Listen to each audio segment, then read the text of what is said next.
Well, good morning to all the... Bonjour à toutes et à tous, intervenants et participants. Aujourd'hui, nous sommes réunis pour traiter une question grave et souvent négligée, les droits des familles des migrants disparus. Ces familles ont un double rôle dans le cadre de la migration. Et ce sont des personnes qui ont le droit de connaître le sort de leurs proches. Ce sont aussi des personnes qui détiennent des informations essentielles, notamment en matière d'identification et de recherche. Assurer leur accès sûr aux canaux officiels est tout à fait essentiel, surtout lorsqu'il existe des risques d'exploitation dans le cadre de la migration clandestine. Cette discussion émane des recommandations contenues dans la résolution 2569 de 2024 de l'Assemblée parlementaire du Conseil de l'Europe, qui souligne des mesures critiques telles que le fait de supprimer les biais dans les processus de signalement et de recherche, indépendamment du statut administratif ou pénal des individus, rationaliser la délivrance de documents pour aider les familles, pour leur permettre d'accéder à leurs droits et à des services, faciliter des processus de visa, des procédures de visa accélérées pour les familles pour qu'elles participent à l'identification et au rapatriement. L'exposé des motifs contenu dans le document 16037 éclaire aussi la question de l'impact psychologique profond sur les familles. Ce texte met en lumière les obstacles administratifs et juridiques qui aggravent les difficultés des familles, par exemple les difficultés à obtenir les certificats de décès ou à accéder à des services essentiels. Les ONG, les associations jouent ici un rôle central en fournissant un soutien essentiel tel que l'aide juridictionnelle, l'aide psychosociale et l'assistance. Je souligne aussi la résolution du Comité des ministres adoptée en 2012 qui porte sur la présomption de décès en cas de disparition, promouvoir des principes communs dans les États membres du Conseil de l'Europe et qui souligne le besoin d'assurer les droits des familles avec des procédures harmonisées et rationalisées dans les situations de disparition dues à des conflits, des catastrophes ou la migration. Ce texte souligne aussi l'importance qu'il y a à ménager un juste équilibre entre les droits des personnes disparues et les droits de leurs proches. Nos invités aujourd'hui illustrent le dévouement à cette cause. Et je voudrais maintenant donner la parole à Batoul Karbidja, à ma gauche. Vous avez la parole. Thank you very much. Merci beaucoup. Je pense que j'ai rencontré la plupart d'entre vous hier, mais je me présente. Je suis Batoul Karbidja.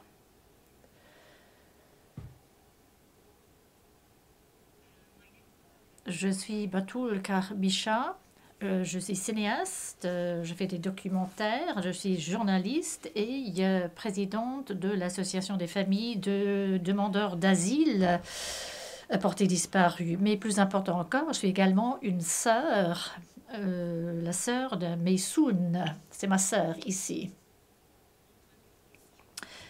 Donc, elle me ressemble. Le 24 août 2014, elle a embarqué à bord d'un bateau au large de Zouara en Libye avec des centaines d'autres à la recherche désespérée de la sécurité d'une vie digne, mais le bateau s'est échoué, elle n'est jamais revenue, son corps n'a jamais été trouvé. On nous a dit qu'elle s'était noyée. On ne nous a jamais dit où, comment, ou si elle se trouvait parmi les corps récupérés ou si elle gisait sur le fond de la mer, le fond de l'océan. On nous a dit de tourner la page comme si le deuil sans un cœur est quelque chose qu'on peut replier comme une chaise. Et donc, nous avons, en tant que famille, mené des recherches, des enquêtes. Nous avons révélé des détails, des coordonnées géographiques, par exemple, d'éventuelles fosses communes en Tunisie ou en Libye. Mais à chaque tournant, nous nous trouvions devant des portes fermées. Personne ne voulait nous écouter, aucune autorité n'était prête à assumer une quelconque responsabilité. Le seul soutien reçu était de la part d'organisations dont le rôle était limité à la documentation, pas nécessairement à l'action. Et nous, en tant que famille, nous ne sommes pas seuls. Notre association AFOMAS est née d'un sentiment de souffrance partagée, de perte partagée, de colère partagée, mais d'une lutte partagée pour la vérité et la justice. Au sein d'AFOMAS, nous sommes des mères qui gardent les vêtements de leurs fils bien pliés et rangés dans les placards en espérant leur retour. Nous sommes des enfants qui ne savent même pas si les parents sont vivants ou morts. Nous sommes des familles qui n'ont jamais eu la chance, la possibilité de faire adieu. Nos adieux.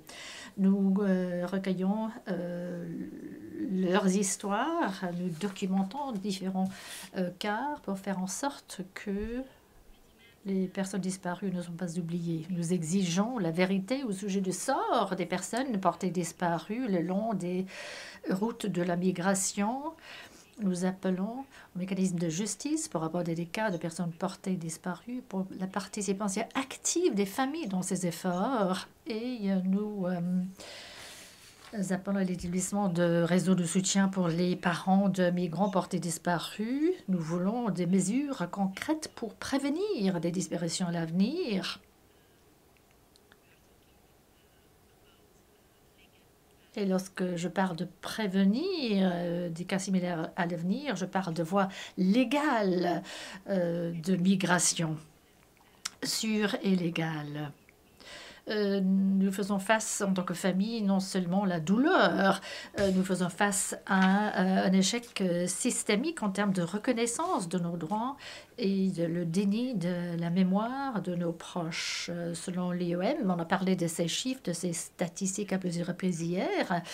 Mais je le répète, 72 000 migrants sont morts ou sont portés disparus depuis 2014, dont 31 000 sont morts en traversant la Méditerranée. Et il s'agit là des cas qui ont été apportés à notre attention seulement.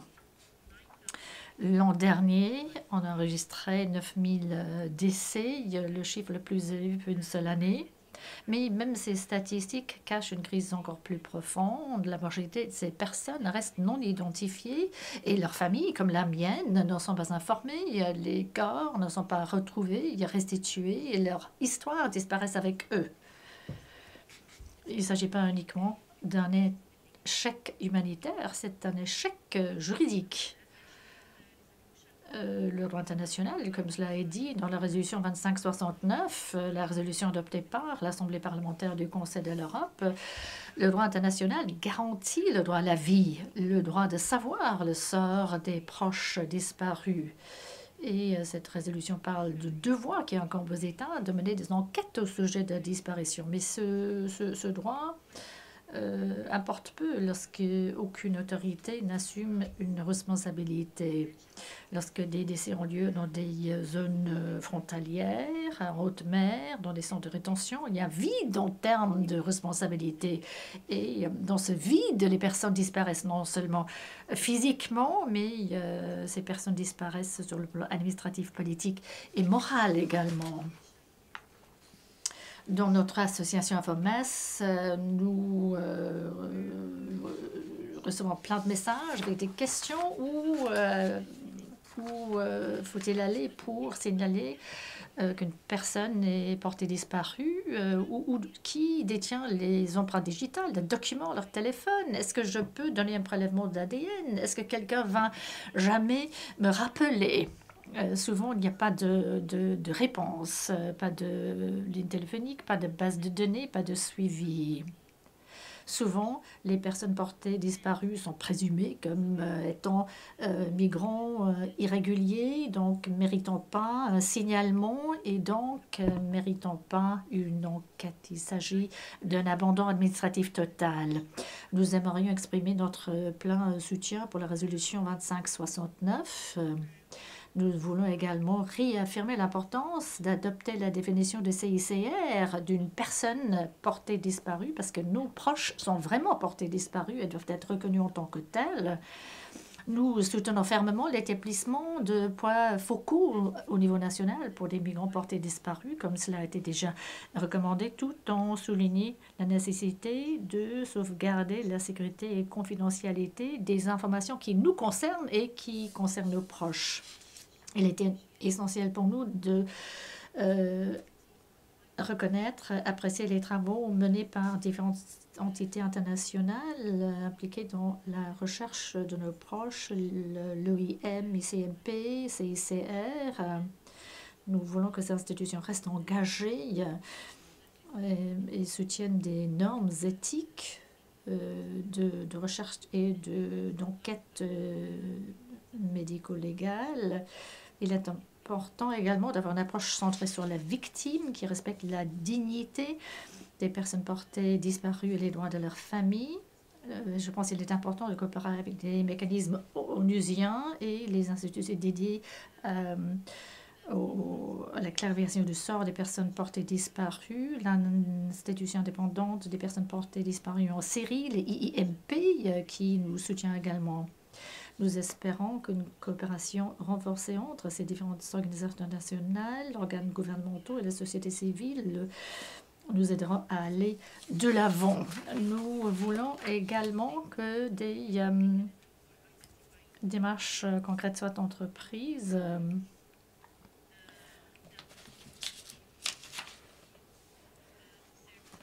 La nomination de points focaux pour servir de points de contact pour le partage d'informations et pour les besoins de la coordination. Ces points focaux doivent travailler dans le contexte de bases de données ADN transfrontalières avec des procédures transparentes, coopération entre pays d'origine, transit et destination. Il faut reconnaître que la disparition des migrants est une question droit de l'homme. Il faut arrêter de l'aborder uniquement comme un problème de contrôle aux frontières.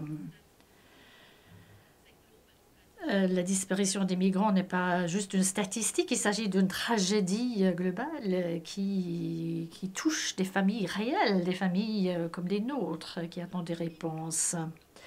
Ne parlez pas de nous sans nous. C'est le principe qui guide nos actions. Il faut que les personnes concernées puissent façonner des politiques qui les concernent.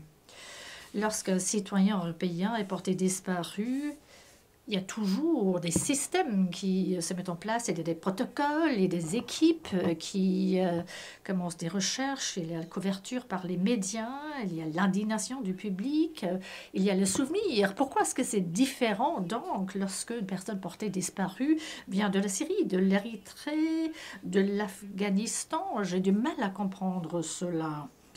Ma sœur Messoun avait 21 ans lorsqu'elle était portée disparue.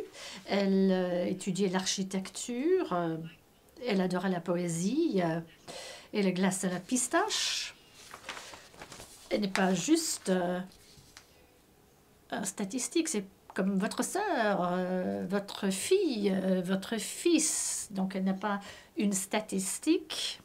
Elle n'est pas en tant que telle, entre guillemets, une migrante portée disparue. Elle reste ma sœur, et comme des milliers d'autres, elle mérite d'être retrouvée et pour tout le moins reconnue. Lorsque les migrants sont portés disparus, leurs familles ne disparaissent pas pour autant. On reste, on pose des questions. Nous souvenons et nous exigeons que la dignité de nos proches soit restituée grâce à l'action. Le droit de savoir n'est pas une option. Ce droit est protégé en droit international, en droit relatif aux droits de l'homme, et ce droit est protégé par des conventions que vous tous, vous êtes engagés à respecter. on vous demande de tout résoudre aujourd'hui, mais prendre la prochaine un mécanisme, un point focal, une voie légale. Nous ne sommes pas seulement à la recherche des morts, nous luttons pour les vivants, pour le droit de faire son deuil, de savoir, d'être écouté. Vous, dans cette salle, certains ont un pouvoir, des budgets, des mandats, vous avez le droit qui est de votre côté. Donc on ne quémande pas la charité, la pitié, mais on vous demande la justice, la vérité, la dignité pour nos proches portés disparus, pour leur mémoire et pour ceux et celles d'entre nous qui sont toujours à la recherche de nos proches.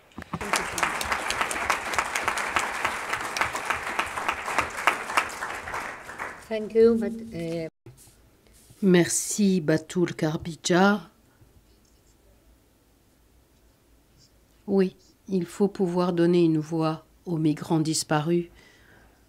Et il est très très important d'écouter leurs familles, de connaître leurs noms, de nous rappeler leur visage pour en faire une réalité.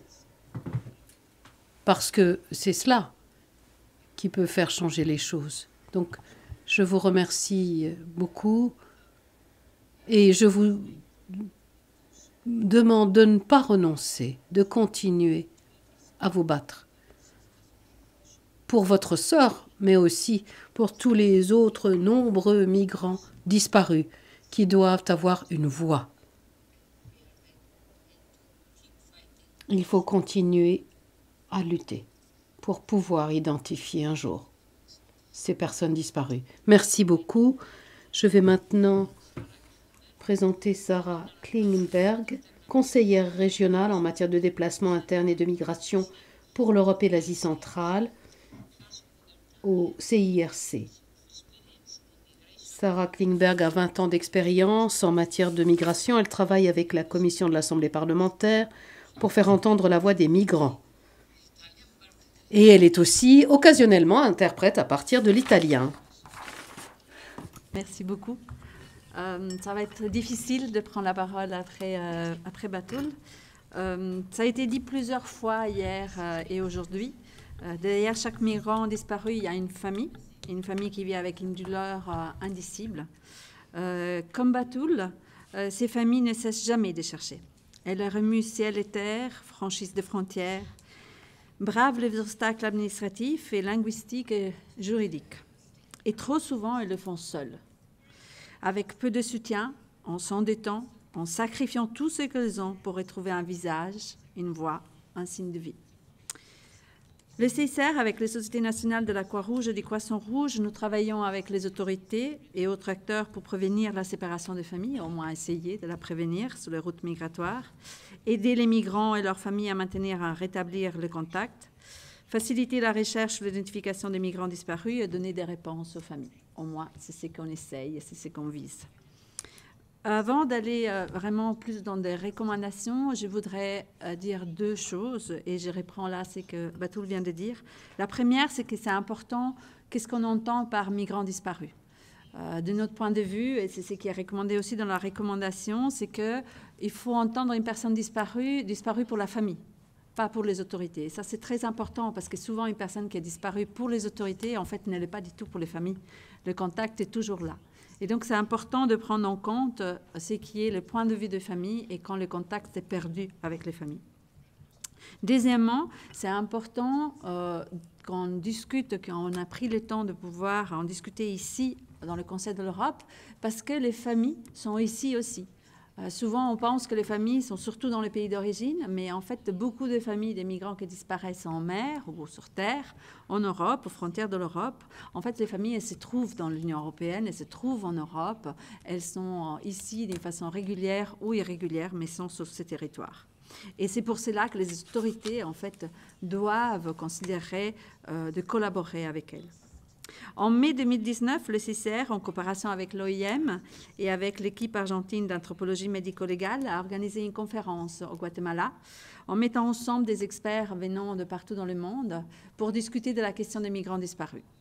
Et ce qui est ressorti de cette rencontre, c'est qu'en fait, il y avait 3 recommandations. Donc, la première était la rédaction d'un ensemble de principes qui puissent guider les autorités et toute autre organisation dans le travail, la collaboration, l'intégration, l'interaction avec les familles des migrants disparus.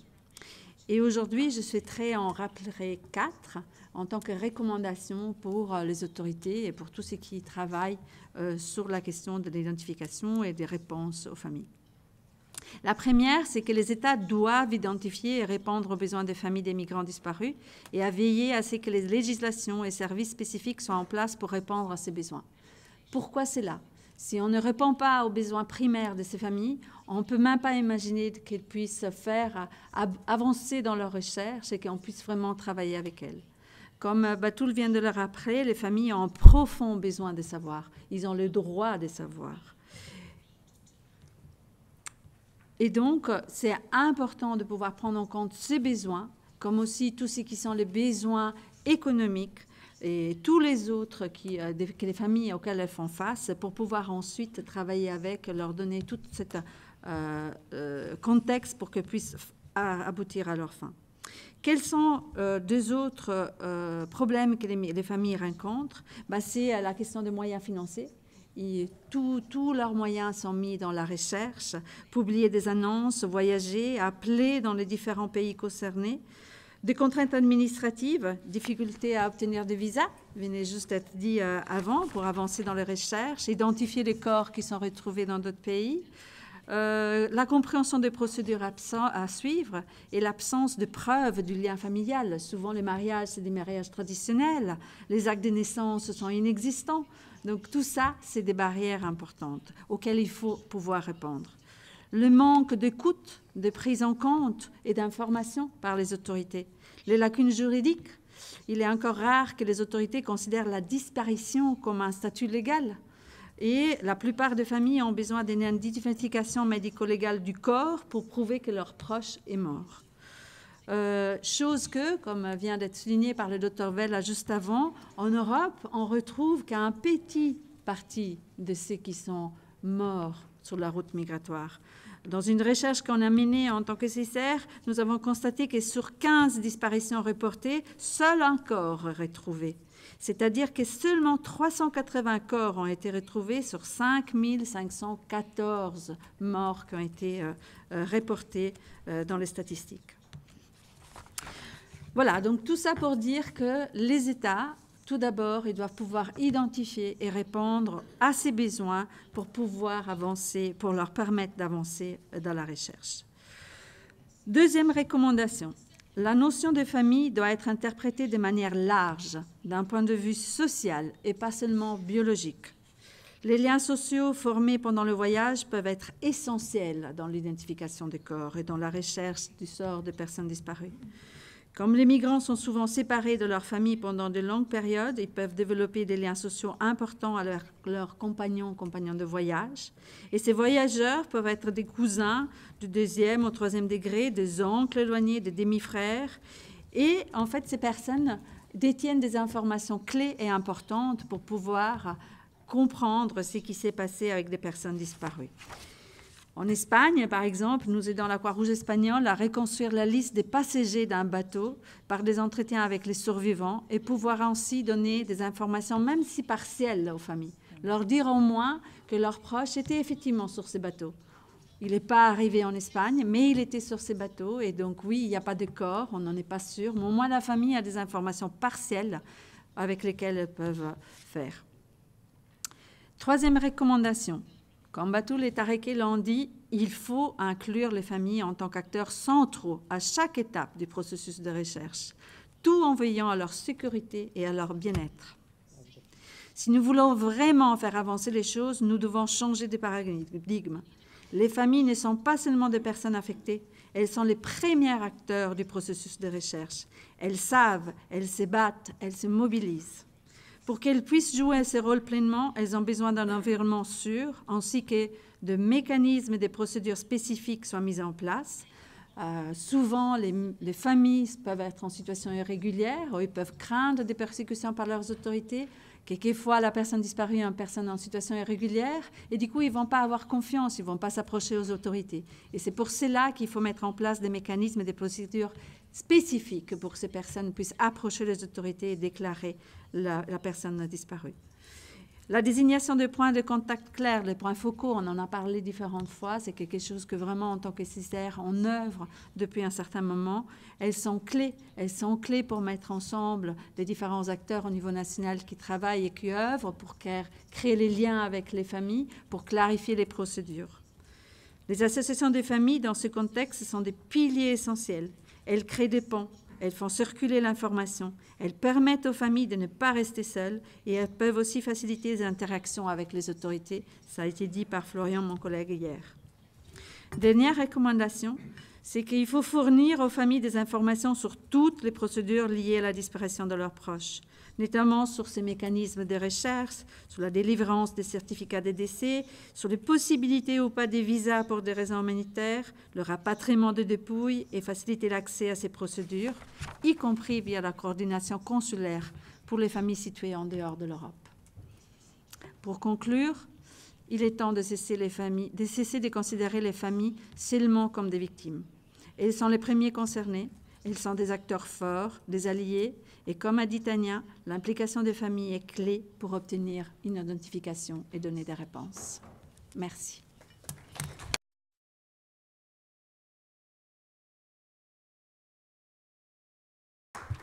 Thank you, Sarah, for your... Merci Sarah pour vos recommandations qui sont très importantes.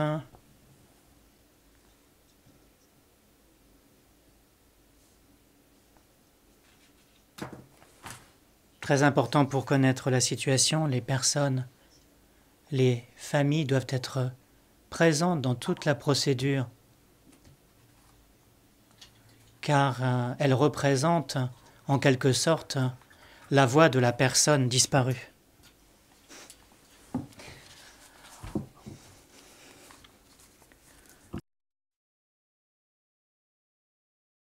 Excuse me. Of Methodia's first rights, last rights. Il s'agit du projet Last Rights. Sid Bolton a défendu les familles des migrants et contribué à rédiger des rapports fondés sur des preuves sur les migrations. Je vous donne la parole, monsieur.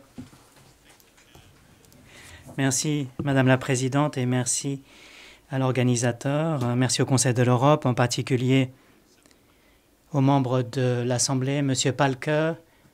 Merci pour son travail et sa persévérance. Il a soulevé des questions majeures avec succès ici. Au projet Last Rights, c'est un privilège pour nous de fournir une assistance dans la collecte des preuves et la rédaction de ce rapport. Je suis flatté par le fait que sur mon badge, on dit que je suis expert alors que je suis finalement juriste depuis beaucoup plus longtemps. Je ne me considérerai jamais comme expert. Katrina est ma co-directrice en 2015, telle que de nombreuses personnes sur le front d'une crise humanitaire. Nous avons fait des choses que nous ne pensions pas faire lors des événements de la mer Égée et nous avons vu qu'il y avait un écart majeur entre ce qui était fourni. Il y avait énormément de décès sur cette côte. Nous avons réagi par rapport à un incident cette année-là. Il y avait 2 morgues seulement sur l'île, 2 espaces. Et avec l'aide d'autres personnes, nous avons pu créer une morgue réfrigérée pour stabiliser la situation de nombreuses personnes, des corps, pour leur redonner une dignité et permettre à nos experts médicaux légaux de commencer le processus d'identification et de repos des personnes décédées. C'est là que notre travail a finalement démarré Et il s'agit d'un processus d'apprentissage avec les familles et d'autres organisations. Et nous espérons avoir appris quelque chose d'une certaine valeur jusqu'à présent. En 2018, il y a eu le Pacte mondial sur les migrations qui englobait pour la première fois dans son objectif 8 un devoir pour les États de prévenir les dommages et décès lors des migrations, mais depuis lors, il y a eu une augmentation implacable des décès des personnes et une augmentation de signalements de violences et autres dommages perpétrés contre les migrants et un environnement encore plus hostile de la part de la sécurité aux frontières et exclusion des migrants, même prenant la forme très basique de protection. Il y a des activistes, des défenseurs des droits de l'homme, des organisations qui travaillent main dans la main, et je parle de l'action des États et de leurs agents et pas simplement des actions des trafiquants, des gangs de trafiquants et de la criminalité organisée. Ce sont les États qui ont signé le pacte mondial, qui ont ratifié nos traités relatifs aux droits humains. Ce ne sont pas des obligations occasionnelles, arbitraires ou discrétionnaires qui peuvent être ignorées, suspendues ou révoquées lorsqu'elles sont gênantes pour l'opportunisme politique.